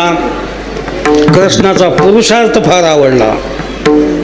काय पुरुषार्थ होता? तुकाराम महाराज म्हणले पुन्हा मी असा चाळ काढलो तर कृष्णाला 16,108 बायका आहेत म्हणले. भयानक पुरुषार्थ आहे. कोणी म्हणतं महाराज एवढ्या बायका असणारा पुरुषार्थ, हा पुरुषार्थाचं काम आहे सुद्धा. आज आपल्याच्याने एक बायको सांभाळणं होईना, 16,108 बायका सांभाळणं का जोक आहे काय? पुरुषार्थ आहे पुरुषार्थ. आज कृष्ण साधा नाही. आज पुरुष कुणाला म्हणते? पुरुष बाईनं म्हणावं लागतंय काय धंदे करतंय की कुठं फिरतंय की, पण आणखी मला कुणाच्या दाराला जाऊ दिलं नाही बिचाऱ्यानं. कुठून बी दुनिया फिरते पण मला मात्र त्यानं अजिबात धक्का लागू दिला नाही. ह्याला म्हणावं पुरुषार्थ, ह्याला म्हणते पुरुष. बाईनं लोकाचा शिवारानं रोजगार करावून त्याच्या दामावर ह्यानं दारू प्यावं, ह्याचं नाव पुरुष आहे का म्हणालो? अरे बाईनं कोण्या गोष्टीमध्ये गरानं करू नये नवऱ्याचं, त्याला पुरुष म्हणते. दारू पिऊन तूच राहतोय आणि बायको बाजारला जाते, जाताना म्हणते बाजारला चालीसो मला बनीला कपडा घेऊन ये की. आता हिचे कपडे त्यांना आणावं लागते का त्याचे हे आणावं लागते? गडे हो, बाई सांभाळणं म्हणजे काही जोक नव बरं. हे आता बोलणं सोपं आहे, मेंटेनन्स आहे बरं. वागव हे मेंटेनन्स आहे. आज लोकाला घरी भरती होईना झालं म्हणून किती लोक फिरालेत, पुणे मुंबई दुबई पस्तोर गेलेत, एक बायको आपल्याला सांभाळणं होईना. आज 16,108 बायका सांभाळणं म्हणजे सोपी गोष्ट आहे. व ध्यान लावून तर बघा तुम्ही. उगा आता पुरुष म्हणून उगा मिशा राखी थिंडा लाव खरे. आज का बऱ्याचशा बाया म्हणतात उगा मायबापाचं नाव जाते महाराज.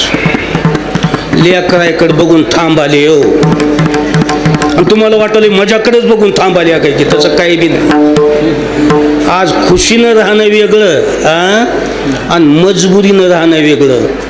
आज कृष्णाचं सगळं जर चरित्र बघितलं, कोणतीच बाई कृष्णावर नाराज नव्हती, खुश सगळा मामला. कारण बाई सांभाळण्यासाठी दोन भारी गोष्टी जवळ राहत्यात, चैनीसाठी दाम आणि भोगण्यासाठी अंगात काम. त्या दोन गोष्टी ज्याच्यापाशी असेल तिला पुरुषार्थ म्हणते. बस माझ्यापाशी एवढा पैसा आहे म्हणला, कशी बायको राहत नाही म्हणला. पैशानं थांबना. 50-50 हजार रुपयाच्या साड्या घेते म्हणाल्या, तुझ्या साडीला काही फुकायचंय का म्हणते तिनं. आता ती बी कीर्तन सांगत बसू का म्हणालो तुम्हाला? काय करायचं तुझ्या साडीला रे? नुसतं पैशानं बी थांबना. आता लक्षात आलं तुमच्या. आता इचकून कशाला सांगत बसू? अंगात काम पाहिजे, काम, आणि तिच्या चैनीसाठी दाम पाहिजे. दोन गोष्टी ज्याच्यापाशी असतील त्याला पुरुष. आज कृष्णाला का भारी म्हणले तुकाराम महाराज? किती खर्च होतो कृष्णाला. अहो त्यानं कोणत्याच बाईला काही कमी पडू दिलं नव्हतं. 16,108 बंगले बांधलं होतं त्यानं. बघा खर्च. सगळ्याला सारखाच कलर दिलत. बोंबलं त्यात हलका आहे भारी आहे, सगळ्याला सारखाच कलर दिलता. 16,108 संडास बाथरूम होते. आपल्याला हाय का नहानी एखादी आंघोळीला म्हणालो? कुडं लावलेलं नाही तर पोते शिव बांधलेले इथं आपल्याला. आज 16,100 संडास 8 बाथरूम, 16,108 कपाट. उगं हिशेब सांगालो तुम्हाला किती खर्च आहे. किती खर्च होता. 16,108 दिवाण पलंग, 16,108 बॉक्स गाद्या होत्या, 16,108 कूलर. हा खर्च हो. एक कूलर नाही भल्या माणसं आपल्याला लई धोकून आलं की वरी छतावर जा, छतावर म्हणाला होतो मी. कुठं आहे कूलर आपल्या घरी? बस किती खर्च होता त्या कृष्णाला. 16,108 फ्रीज, 16,108 टीव्ही. आवडवी खर्च होता. म्हणूनच त्याला पुरुषार्थ कमाल आहे त्या वाघाची. बस अजून काय राहिले किंवा 16,108 गॅस.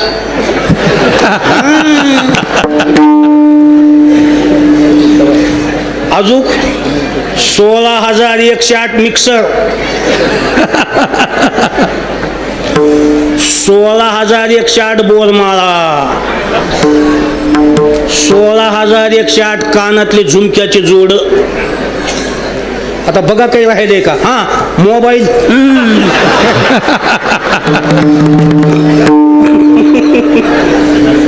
16,108 मोबाईल होते. मोबाईल भारी भारीचे मोबाईल. आता एवढा खर्च जर बिचारा करीत होता, पुरुषार्थच म्हणावं लागेल की हो, आज तुम्हाला मोबाईल जरी घ्यायचा झाला, उधारी देताव का, किस्तीनं देऊ का? राईट, त्यानं खरेदी करायला झाली की 16,108 कंपनीनंच मागित होतं. खरा बहादर होता कडे बऱ्या माणसं. बस काय हरकत नाही. बस तुकाराम महाराज म्हणजे ध्यान लावून बघितलो, कोण्या बाईनं घरानं केलं नाही, कोणती बाई खुंबली नाही, कोणती बाई उलपाट बोलली नाही. म्हणले एवढ्या बायाचं जजमेंट ज्या बहादरानं कृष्णानं सांभाळले ना, एवढा पुरुषार्थ आहे तर करावं तर दोस्ताना असल्या संगच करावं. म्हणून कंठी धरिला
होता. कंटा धरल्यामुळे माझी एवढी जगात प्रसिद्धी झाली.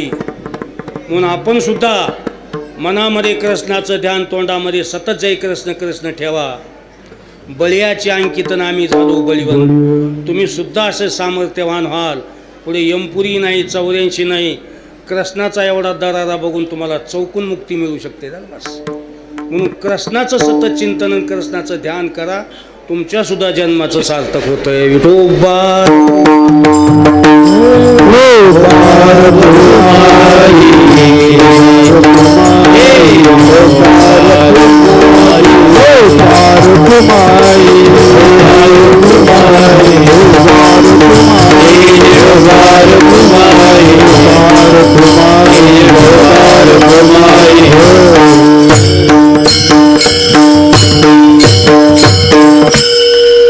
आता सर्वांना एक महत्त्वाची सूचना आहे. काल्याचा प्रसाद प्रत्येकाला बसल्या ठिकाणी मिळेल. आता एक अभंग होईल, त्याच्यावर 2 चाली होतील.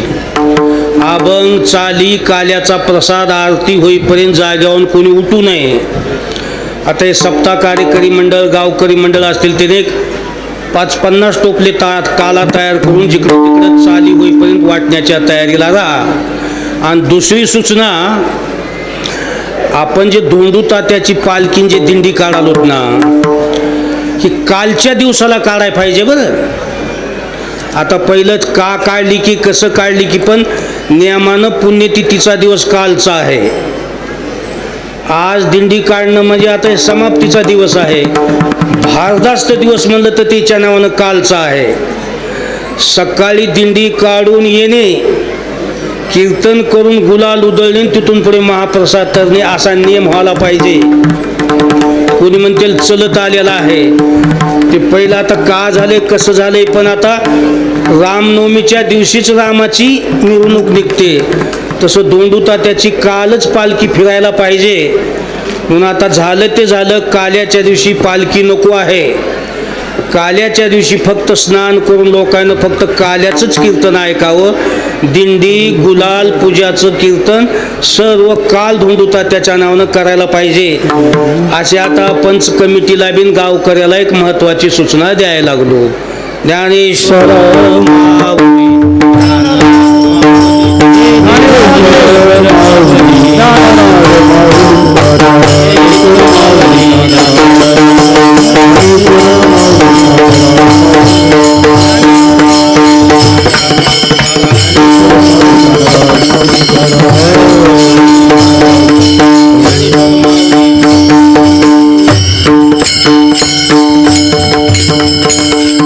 विठ्ठल जय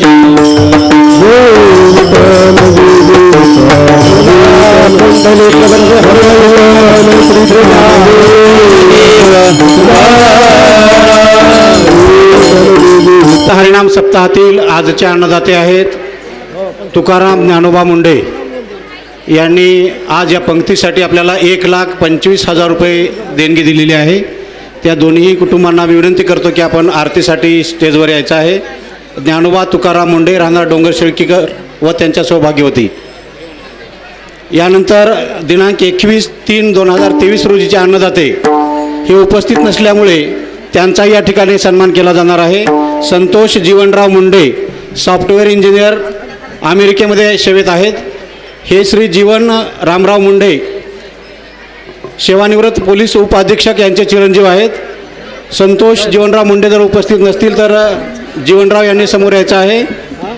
माजी पोलीस उपाधीक्षक, संभाजीनगर औरंगाबाद या ठिकाणी त्यांनी सेवा केलेली आहे. त्यांना विनंती करतो की आपण समोर यायचं आहे आरतीसाठी आणि आपला दोघांचाही सन्मान या ठिकाणी संस्थानाच्या वतीने केला जाणार आहे. आजचे अन्नदाते आहेत ज्ञानोबा तुकाराम मुंडे व दिनांक 21/3/23 तुकाराम ज्ञानोबा मुंडे यांचा या ठिकाणी सन्मान केला जाणार आहे. प्रथमतः यांचा सन्मान केला जाईल आणि मग आरती होईल. मी हरिभक्तपरायण ज्ञानोबा माऊली अर्बुजवाडीकर यांना विनंती करतो की आपण आजचे अन्नदाते तुकाराम ज्ञानोबा मुंडे यांचा सन्मान करावा. समोर या लवकर, समोर समोर या लवकर या. समोर समोर महाराजांच्या समोर. आजच्या अन्नदाते यांचा सन्मान करतील हरिभक्तपरायण ज्ञानोबा माऊली अर्बुजवाडीकर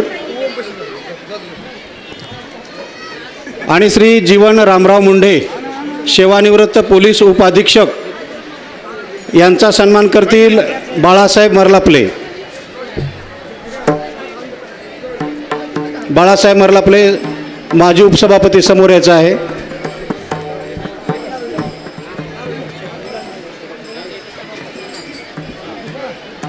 आहेत का बाळासाहेब?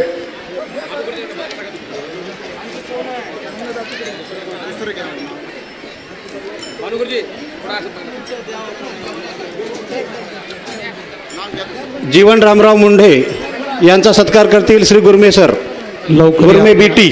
चला लवकर आले लवकर का? आले या. बाळासाहेब मरलापले हे श्री जीवनराव रामराव मुंडे यांचा सन्मान करतील.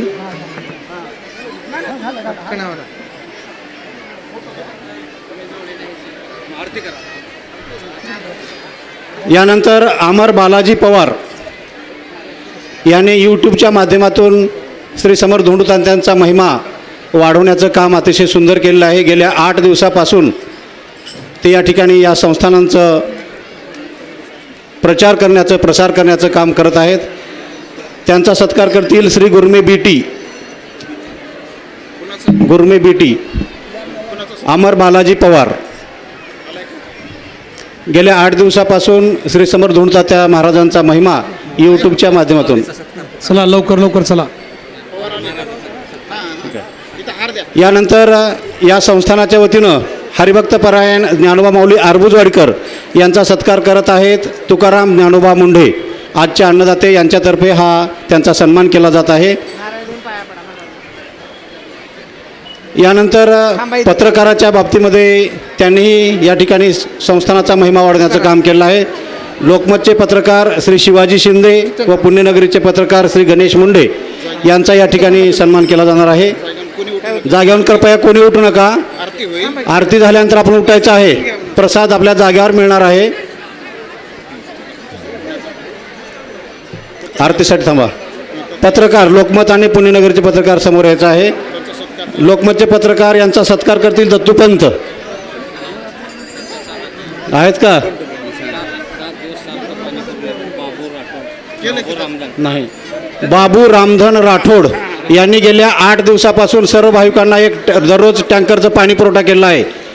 त्यांनी एकही रुपया संस्थांचा घेतलेला नाही. त्यांचाही सन्मान या ठिकाणी केला जाणार आहे. तुकाराम मुंडे हे आपलं ह्याचा सत्कार करणार आहेत. यांचा सत्कार करतील गणेश व्यंकटराव मुंडे. गेल्या 8 दिवसापासून सर्व भाविकांना पाणी पाजण्याचं ते काम करत आहेत. विश्वनाथ महाराज हिबटकर यांचा सत्कार या ठिकाणी केला जाणार आहे. गेल्या 20 वर्षापासून या अखंड हरिनाम सप्ताहामध्ये चाल देण्याचं काम हा सत्कार तुकाराम मुंडे आजचे अन्नदाते यांच्यातर्फे केला जाणार आहे. मी हरिभक्तपरायण विश्वनाथ महाराज यांना विनंती करतो की आपण स्टेजच्या समोर यावं. यानंतर पुण्यनगरीचे पत्रकार यांचा सत्कार करतील उमाकांत अंकुशे सर. झाला का? आपण जे बसून